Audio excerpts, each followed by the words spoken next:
नमस्ते, Sebastian लुसिडो 5 minute fresh start में आपका स्वागत है। मैं भजन 2:1 में हूँ। यह कहता है, राष्ट्र क्यों क्रोधित होते हैं और लोग व्यर्थ बात की योजना बनाते हैं। पृथ्वी के राजा अपने को स्थापित करते हैं और शासक प्रभु और उसके अभिषिक्त के विरुद्ध परामर्श करते हैं। कहते हैं, आओ हम उनके बंधनों को तोड़ दें और उनकी रस्सियों को हमसे दूर फेंक दें। जो स्वर्ग में बैठा है वह हंसेगा, प्रभु उनका उपहास करेंगे। फिर वह अपने क्रोध में उनसे बोलेगा और अपनी गहरी अप्रसन्नता में उन्हें संकट में डालेगा। फिर भी मैंने अपने राजा को सिय्योन की पवित्र पहाड़ी पर स्थापित किया है। मैं ये घोषणा करूंगा, प्रभु ने मुझसे कहा, तुम मेरे पुत्र हो, आज मैंने तुम्हें जन्म दिया है। मुझसे मांगो और मैं तुम्हें राष्ट्रों को तुम्हारी विरासत के रूप में और पृथ्वी के छोरों को तुम्हारी संपत्ति के रूप में दूंगा। तुम उन्हें लोहे की छड़ी से तोड़ोगे और कुम्हार के बर्तन की तरह टुकड़े टुकड़े कर दोगे। तो यह मेरा मतलब है, यह आपके लिए एक प्रसिद्ध शास्त्र होना चाहिए। आज हम 2-3 चीजें कवर करने वाले हैं। दूसरा श्लोक कहता है, पृथ्वी के राजा अपने आप को स्थापित करते हैं और शासक मिलकर परामर्श करते हैं। तो राष्ट्रों के नेताओं और समाज के नेताओं के बीच एक साजिश है। समाज के नेता शिक्षा, मीडिया होंगे। यह खेल मनोरंजन होगा, यह परिवार होगा, यह कानूनी प्रणाली होगी। तो समाज के शासक और पृथ्वी के राजा खुद को प्रभु के खिलाफ खड़ा करते हैं, बड़े एल के साथ। ये यीशु है, उनके अभिषिक्त के खिलाफ जो यीशु और हम हैं, हमारे बंधनों को तोड़ने के लिए, उन चीज़ों को तोड़ने के लिए जो हमें एकजुट करती हैं और हमें साथ रखती हैं। तो पृथ्वी के राजा, शासक यीशु और मसीह के शरीर के खिलाफ मिलकर सलाह करते हैं ताकि उन चीज़ों को तोड़ सकें जो हमें एक साथ बांधती हैं।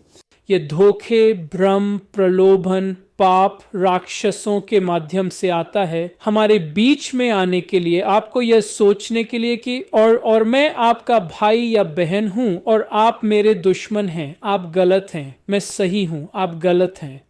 इस तरह की सोच नफरत भरे तरीके से या ईर्ष्या भरे तरीके से या जलन भरे तरीके से या घमंड भरे तरीके से गलत है। और इस तरह वे हमारे बीच में आ जाते हैं और हमारे बंधनों को तोड़ देते हैं। वे हमें जो बाइबल के दृष्टिकोण में चल रहे हैं, जो परमेश्वर के वचन में चल रहे हैं, जो परमेश्वर के वचन को जी रहे हैं, समाज से बहिष्कृत बना देते हैं। वे स्कूल में प्रार्थना नहीं चाहते। आप स्कूल में बुद्ध को रख सकते हैं, आप स्कूल में शैतान की पूजा कर सकते हैं, आप स्कूल में इस्लाम ला सकते हैं, लेकिन यीशु को स्कूल में मत लाओ, सही।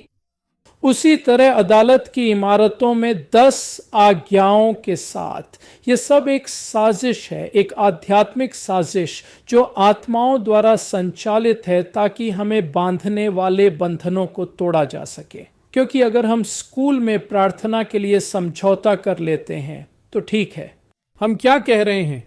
स्कूलों में यीशु को लाना अच्छा नहीं है। क्या स्कूलों में ईसाई धर्म लाना अच्छा नहीं है? लेकिन आप दूसरों को ला सकते हैं। हमें इसे समझने की ज़रूरत है। कोई भी समझौता ही होता है। अगर हम 100% प्राप्त कर सकते हैं तो 95% जीत नहीं है। और यही बात है, भगवान इस पर हंसते हैं। क्यों? क्योंकि जो भी इसे कर रहा है और इसमें शामिल हो रहा है वह उनके सामने न्याय के लिए खड़ा होगा।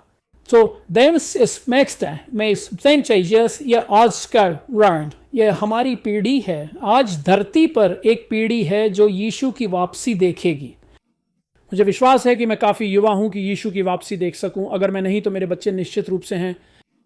तो इसके कई पहलू हैं। जब हम देखते हैं कि हमारे अपने देश में क्या हो रहा है, समझें कि यह आध्यात्मिक है। खैर, भगवान आपका भला करे। देखने के लिए धन्यवाद। कृपया साझा करें, फॉलो करें, लाइक करें, टिप्पणी करें और फिर कृपया हमारे साथ साझेदार बनने के बारे में प्रार्थना करें।